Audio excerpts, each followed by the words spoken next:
ନବରାତ୍ରିର ସପ୍ତମ ଦିନ ମା କାଳରାତ୍ରି। କାଳ ହେଲା ସମୟ, ମୃତ୍ୟୁ, ଅନ୍ଧକାର।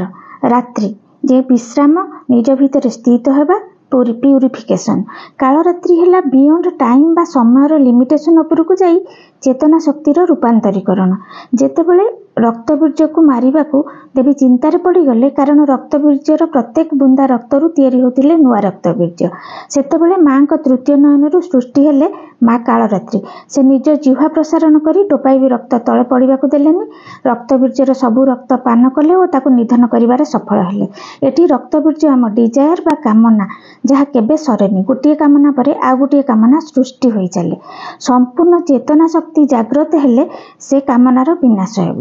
ତେଣୁ ତାଙ୍କ ଅନ୍ୟ ନାମ ଶୁଭଙ୍କରୀ। ମା ସହସ୍ରାଗାର ଚକ୍ରରେ ଅବସ୍ଥିତ।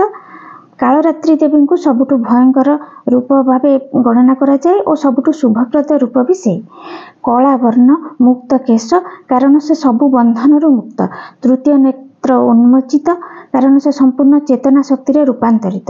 ହାତରେ ଖଣ୍ଡା ଓ ବଜ୍ର, ଅନ୍ୟ ଦୁଇ ହାତ ଅଭୟ ଓ ବରଦା ମୁଦ୍ରା। ଗଧ ଉପରେ ବସିଛନ୍ତି, ଶନିଦେବଙ୍କ ସହ କନେକ୍ଟେଡ୍। ମକର କୁମ୍ଭ ରାଶି ମାଙ୍କୁ ବିଶେଷ ପୂଜା କଲେ ଭଲ। ଶନିଙ୍କ ଶୁଭ ଦୃଷ୍ଟି ପାଇଁ ମା କାଳରାତ୍ରିଙ୍କୁ ଧ୍ୟାନ କରିବା ଉଚିତ।